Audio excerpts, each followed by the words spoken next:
ओम शांति। 20 जनवरी 2025 के बाबा के मधुर महावाक्य। बाबा कहते, मीठे बच्चे, ज्ञान की धारणा के साथ साथ सतयुगी राजाई के लिए याद और पवित्रता का बल भी जमा करो। ज्ञान की धारणा के साथ साथ सतयुगी राजाई के लिए याद और पवित्रता का बल भी जमा करो। प्रश्न, अभी तुम बच्चों के पुरुषार्थ का क्या लक्ष्य होना चाहिए? अभी तुम बच्चों के पुरुषार्थ का क्या लक्ष्य होना चाहिए? उत्तर, सदा खुशी में रहना, बहुत बहुत मीठा पढ़ना, सबको प्रेम से चलाना, यही तुम्हारे पुरुषार्थ का लक्ष्य हो। इसी से तुम सर्वगुण संपन्न 16 कला संपूर्ण बन जाएंगे। प्रश्न, जिनके श्रेष्ठ कर्म हैं उनकी निशानी क्या होगी? उत्तर, उनके द्वारा किसी को भी दुख नहीं पहुंचेगा। जैसे बाप दुख हरता सुख करता है, ऐसे श्रेष्ठ कर्म करने वाले भी दुख हरता सुख करता होंगे। गीत, शोर भी देज आकाश सिंहासन, अब धरती पर आ जा रे। ओम शांति। मीठे मीठे रूहानी बच्चों ने गीत सुना। ये मीठे मीठे रूहानी बच्चे किसने कहा? दोनों बाप ने कहा। निराकार ने भी कहा तो साकार ने भी कहा, इसलिए इनको कहा जाता है बाप व दादा। दादा है साकारी। अभी ये गीत तो भक्ति मार्ग के हैं। बच्चे जानते हैं बाप आया हुआ है और बाप ने सारे सृष्टि चक्र का ज्ञान बुद्धि में बिठाया है। तुम बच्चों की बुद्धि में है कि हमने 84 जन्म पूरे किए हैं, अब नाटक पूरा होता है। अब हमको पावन बनना है योग व याद से।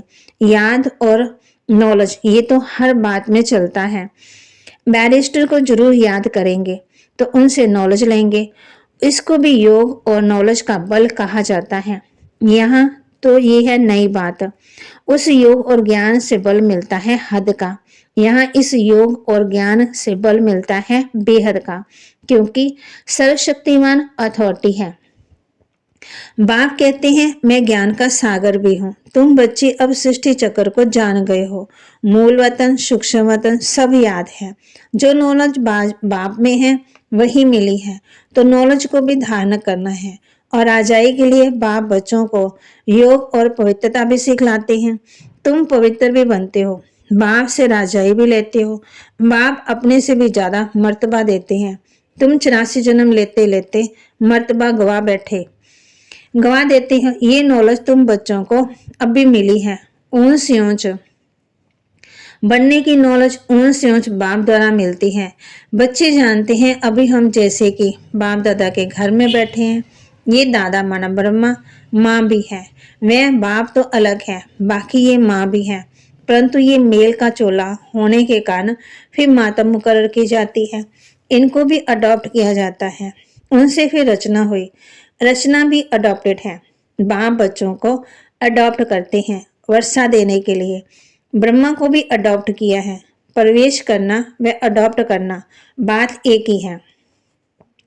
बच्चे समझते हैं और समझाते भी हैं। नंबरवार पुरुषार्थ अनुसार सबको यही समझाना है कि हम अपने परमपिता परमात्मा की श्रीमत पर इस भारत को फिर से श्रेष्ठ बनाते हैं, तो खुद को भी बनना पड़े। अपने को देखना है कि हम श्रेष्ठ बने हैं।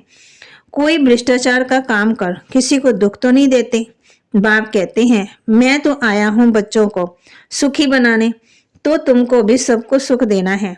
बाप कभी किसी को दुख नहीं दे सकता। उनका नाम ही है दुख हरता सुख करता। बच्चों को अपनी जांच करनी है, मनसा वाचा कर्मणा। हम किसी को दुख दे नहीं देते, दुख तो नहीं देते हैं। शिव बाबा कभी किसी को दुख नहीं देते हैं। बाप कहते हैं, मैं कलब कलब तुम बच्चों को ये बेहद की कहानी सुनाता हूँ। अब तुम्हारी बुद्धि में है कि हम अपने घर जाएंगे, फिर नई दुनिया में आएंगे। अब की पढ़ाई अनुसार अंत में तुम ट्रांसफर हो जाएंगे। वापस घर जाकर फिर नंबरवार पाठ बजाने आएंगे। ये राजधानी स्थापन हो रही है। बच्चे जानते हैं अभी जो पुरुषार्थ करेंगे वही पुरुषार्थ तुम्हारा कलब कलब का सिद्ध होगा। पहले पहले तो सभी को बुद्धि में बिठाना चाहिए कि रचना रचना के आदि मध्यंत की नॉलेज को बाप के सिवाय कोई नहीं जानते। ऊंच से ऊंच बाप का नाम ही गुम कर दिया है। त्रिमूर्ति नाम तो है ही, त्रिमूर्ति रास्ता भी है। त्रिमूर्ति हाउस भी है। त्रिमूर्ति कहा जाता है ब्रह्मा विष्णु शंकर को। इन तीनों का रचयिता जो शिव बाबा है उस मूल का नाम गुम कर दिया है। अभी तुम बच्चे जानते हो, ऊन से ऊंचे शिव बाबा, फिर है त्रिमूर्ति। बाप से हम बच्चे ही वर्षा लेते हैं। बाप की नॉलेज और वर्षा ये दोनों स्मृति में रहे तो सदा खुश रहेंगे। बाप की याद में रहे फिर तुम किसी को भी ज्ञान का तेल लगाएंगे तो अच्छा असर होगा, उसमें शक्ति आती जाएगी। याद की यात्रा से शक्ति मिलती है। अभी शक्ति गुम हो गई है क्योंकि आत्मा पतित तमो प्रधान हो गई है। अब मूल फिक्रात ये रखनी है कि हम तमो प्रधान से सतो प्रधान बने। मनमना भाव का अर्थ भी ये है, गीता जो पढ़ते हैं उनसे पूछना चाहिए मनमना भाव का अर्थ क्या है। ये किसने कहा, मुझे याद करो और वर्षा मिलेगा। नई दुनिया स्थापन करने वाला कोई श्री कृष्ण तो नहीं है, वह है प्रिंस। ये तो गाया हुआ है ब्रह्मा द्वारा स्थापना। अब करण करावण हार कौन भूल गए हैं। उनके लिए सर्वव्यापी कह देते हैं, कहते हैं ब्रह्मा विष्णु शंकर आदि सब में वही है। अब इसको कहा जाता है अज्ञान। बाप कहते हैं तुमको 5 विकारों रूपी रावण ने कितना बेसमझ बनाया है। तुम जानते हो बरोबर हम भी पहले ऐसे थे। हाँ, पहले उत्तम से उत्तम हम ही थे, फिर नीचे गिरते महान पतित बने। शास्त्रों में दिखाया है राम भगवान ने बंदर की सेना ली। ये तो ठीक है, तुम जानते हो हम बरोबर बंदर मिसल थे। अभी महसूसता आती है ये है ही भ्रष्टाचारी दुनिया। एक दो को गाली देते कांटा लगाते रहते हैं। ये है कांटों का जंगल, वे है फूलों का बगीचा। जंगल बहुत बड़ा होता है, गार्डन बड़ा नहीं होता। बच्चे समझते हैं बरोबर ये इस समय ये बड़ा भारी कांटों का जंगल है। सतयुग में फूलों का बगीचा कितना छोटा होगा। बच्चे समझते हैं ये बातें। तुम बच्चों में भी नंबरवार पुरुषार्थ अनुसार समझते हैं, जिनमें ज्ञान और योग नहीं, सर्च में तत्पर नहीं, तो फिर अंदर में इतनी खुशी भी नहीं रहती। दान करने से मनुष्य को खुशी होती है। समझते हैं इसने आगे जन्म में दान पुण्य किया है तब अच्छा जन्म मिला है। कोई भक्त होते समझेंगे हम भक्त अच्छे भक्त के घर में जाकर जन्म लेंगे, अच्छे कर्मों का फल भी अच्छा मिलता है। बाप बैठ कर्म अकर्म विकर्म की गति बच्चों को समझाते हैं। दुनिया इन बातों को नहीं जानती है। तुम जानते हो अभी रावण राज्य होने के कारण मनुष्यों के कर्म सब विकर्म बन जाते हैं। पतित तो बनना ही है। 5 विकारों की सब में प्रवेशता है। बलिदान पुण्य आदि करते हैं अल्प काल के लिए, उसका फल मिल जाता है, फिर भी पाप तो करते ही हैं। रावण राज्य में जो भी लेन देन होती वह है ही पाप की। देवताओं के आगे कितना स्वच्छता से भोग लगाते हैं, स्वच्छ बनकर आते हैं परंतु जानते कुछ भी नहीं। बेहद के बाप की भी कितनी गिलानी कर दी। वह समझते हैं कि हाँ ये हम महिमा करते हैं कि ईश्वर सर्वव्यापी है, सर्वशक्तिवान है, परंतु बाप कहते हैं ये इन्हों की उल्टी मत है। तुम पहले पहले बाप की महिमा सुनाते हो कि ऊंच से ऊंच भगवान एक ही है। हम उनको याद करते हैं। राजयोग की एम ऑब्जेक्ट भी सामने खड़ी है। ये राजयोग बाप ही सिखाते हैं। श्री कृष्ण बाप अब बाप ने समझाया है तुम आत्मा हमारे बच्चे हो, प्रजापिता ब्रह्मा के बच्चे बच्चियां हो। ब्रह्मा से वर्षा नहीं मिलना है, बाप का बढ़ने से ही वर्षा मिल सकता है। ये बाप तुम बच्चों को सम्मुख बैठ समझाते हैं। इनके कोई शास्त्र तो बन नहीं सकते, बल तुम लिखते हो, लिटरेचर छपाते हो, फिर भी टीचर के सिवाय तो कोई समझा ना सके। बिना टीचर किताब से कोई समझ ना सके। अब तुम हो रूहानी टीचर्स, बाप है बीज रूप, उनके पास सारे झाड़ की आदि मध्यांत की नॉलेज है। टीचर के रूप में बैठ तुमको समझाते हैं। तुम बच्चों को सदा खुशी रहनी चाहिए कि हमको सुप्रीम बाप ने अपना बच्चा बनाया है, वही हमको टीचर बनकर पढ़ाते हैं। सच्चा सतगुरु भी है, साथ ले भी जाते हैं। सबका सदगति दाता एक ही है, ऊंच से ऊंच बाप ही है जो भारत को हर 5000 वर्ष के बाद वर्षा देते हैं। उनकी ही शिव जयंती मनाते हैं। वास्तव में शिव के साथ त्रिमूर्ति भी होना चाहिए। तुम त्रिमूर्ति शिव जयंती मनाते हो। सिर्फ शिव जयंती मनाने से कोई बात सिद्ध नहीं होगी। बाप आते हैं और ब्रह्मा का जन्म होता है। बच्चे बने, ब्राह्मण बने और कोई सब्जेक्ट सामने खड़ी है, बाप खुद आकर के स्थापना करते हैं। एम ऑब्जेक्ट भी बिल्कुल क्लियर है। सिर्फ श्री कृष्ण का नाम डालने से सारी गीता का महत्व चला गया। ये भी ड्रामा में नोंद है। ये भूल फिर भी होने वाली ही है। खेल ही सारा ज्ञान और भक्ति का है। बाप कहते हैं, लाले बच्चे, सुख धाम शांति धाम को याद करो। अलफ और बे कितना सहज है। तुम किसी से भी पूछो मन मना भव का अर्थ क्या है, देखो क्या कहते हैं। बोलो भगवान किसको कहा जाए। ऊंच से ऊंच भगवान है ना, उनको सर्वव्यापी थोड़ी कहेंगे। वह तो सबका बाप है। अभी त्रिमूर्ति शिव जयंती आती है, तुमको त्रिमूर्ति शिव का चित्र निकालना चाहिए। ऊंच से ऊंच है शिव, फिर सूक्ष्म वतनवासी ब्रह्मा विष्णु शंकर, ऊंच से ऊंच है शिव बाबा। वह भारत को स्वर्ग बनाते हैं। उनकी जयंती तुम क्यों नहीं मनाते हो। जरूर भारत को वर्षा दिया था, उनका राज्य था। इसमें तो तुमको आर्य समाजी भी मदद देंगे, क्योंकि वह भी शिव को मानते हैं। तुम अपना झंडा चढ़ाओ। एक तरफ त्रिमूर्ति गोला, दूसरी तरफ झाड़। तुम्हारा झंडा वास्तव में ये होना चाहिए। बन तो सकता है ना, झंडा चढ़ा दो तो सब देखे। सारी समझानी इसमें है।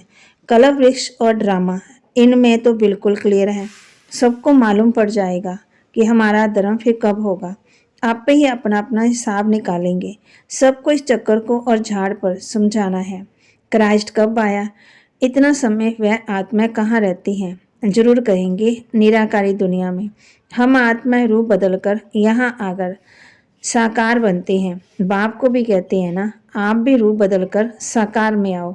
आएंगे तो यहाँ हैं, सूक्ष्मवत में तो नहीं आएंगे। जैसे हम रूप बदलकर पार बजाते हैं, आप भी आओ, फिर से आकर के राजयोग सिखाओ। राजयोग है ही भारत को स्वर्ग बनाने का। ये तो बड़ी सहज बातें हैं। बच्चों को शौक होना चाहिए, धारणा कर औरों को करानी चाहिए। उसके लिए लिखा पढ़ी करनी चाहिए। बाप भारत में आकर के हेवन बनाते हैं। कहते भी हैं बरोबर क्राइस्ट से 3000 वर्ष पहले भारत पैराडाइज था। इसलिए त्रिमूर्ति शिव का चित्र सबको भेज देना चाहिए। त्रिमूर्ति शिव की स्टैंप बनानी चाहिए। इन स्टैंप बनाने वालों की डिपार्टमेंट होगी। दिल्ली में तो बहुत पढ़े लिखे हैं, ये काम कर सकते हैं। बाप कहते हैं पहले दिल्ली को जाकर के परिस्तान कहते थे, अभी तो कब्रिस्तान है। ये सब बातें बच्चों की बुद्धि में आनी चाहिए। कब्रिस्तान और परिस्तान किसको कहते। अभी तुम्हें सदा खुशी में रहना है, बहुत बहुत मीठा बनना है, सबको प्रेम से चलाना है, सर्वगुण संपन्न 16 कला संपूर्ण बनने का पुरुषार्थ करना है। तुम्हारे पुरुषार्थ का यही लक्ष्य है, परंतु अभी तक कोई बना ही नहीं है। अभी तुम्हारी चढ़ती कला होती जाती है। धीरे धीरे चढ़ते हो ना, तो बाबा हर प्रकार की शिव जयंती पर सेवा करने का इशारा देते रहते हैं, जिससे मनुष्य समझेंगे कि बरोबर इन्हों की नॉलेज तो बड़ी है। मनुष्यों को समझाने में कितनी मेहनत लगती है। मेहनत बिगर राजधानी थोड़ी स्थापन होगी। चढ़ते हैं, गिरते हैं, फिर चढ़ते हैं। बच्चों को भी कोई ना कोई तूफान आता है। मूल बात है ही याद की। याद से ही सतो प्रदान बनना है। नॉलेज तो सहज है, बच्चों को बहुत बहुत मीठे से मीठा बनना है। एम ऑब्जेक्ट तो सामने खड़ी है। ये लक्ष्मी नारायण कितने मीठे हैं, इन्हों को देख कितनी खुशी होती है। हम स्टूडेंट की ये एम ऑब्जेक्ट है, पढ़ाने वाला भगवान है। अच्छा, मीठे मीठे सिकिलदे रूहानी बच्चों प्रति माता पिता बाप दादा का याद प्यार और गुड मॉर्निंग। रूहानी बाप की रूहानी बच्चों को नमस्ते। रूहानी बच्चों की रूहानी बाप दादा को दिलवा जान सिकवा प्रेम से नमस्ते। धारणा के लिए मुख्य सार, बाप द्वारा मिली हुई नॉलेज और वर्षे को स्मृति में रख सदा हर्षित रहना है। ज्ञान और योग है तो सर्विस में तत्पर रहना है। सुख धाम और शांति धाम को याद करना है। इन देवताओं जैसा मीठा बनना है। अपार खुशी में रहना है। रूहानी टीचर बन ज्ञान का दान करना है। वरदान, देह संबंध और वैभवों के बंधन से स्वतंत्र बासमान कर्मातीत भाव।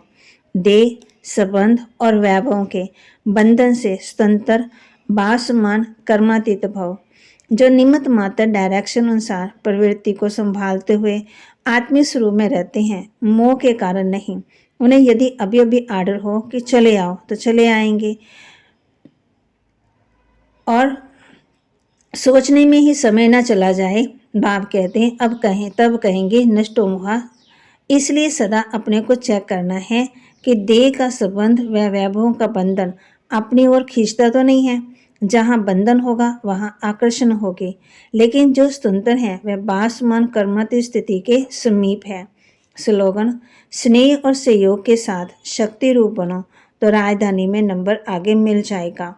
स्नेह और सहयोग के साथ शक्ति रूप बनो तो राजधानी में नंबर आगे मिल जाएगा। अपनी शक्तिशाली मनसा द्वारा साकाश देने की सेवा करो। जितना अभी तन मन धन और समय लगाते हो, उससे मनसा शक्तियों द्वारा सेवा करने से बहुत थोड़े समय में सफलता ज़्यादा मिलेगी। अभी जो अपने प्रति कभी कभी मेहनत करनी पड़ती है, अपने नेचर को परिवर्तन करने की, वह संगठन में चलने की, वह सेवा में सफलता कभी कम देख दिलकश होने की, ये सब समाप्त हो जाएगी। कब? जब हम शक्तिशाली मनसा द्वारा सेवा करेंगे और साकाश देने की सेवा करेंगे, तब अपनी नेचर को परिवर्तन करने की, संगठन में चलने की, वह सेवा में सफलता कभी कम कभी देख दिलकश होने की, ये सब समाप्त हो जाएगी। तो बाबा ने कहा है, मीठे बच्चे, स्नेह और सहयोग के साथ शक्ति रूप बनो तो राजधानी में नंबर आगे मिल जाएगा। तो बाबा के महावाक्य को लाइक करें, शेयर करें, सब्सक्राइब करें और बाबा के महावाक्य को याद भी करें। सुख धाम और शांति धाम को याद भी करना है और मीठा भी बनना है और अपार खुशी में भी रहना है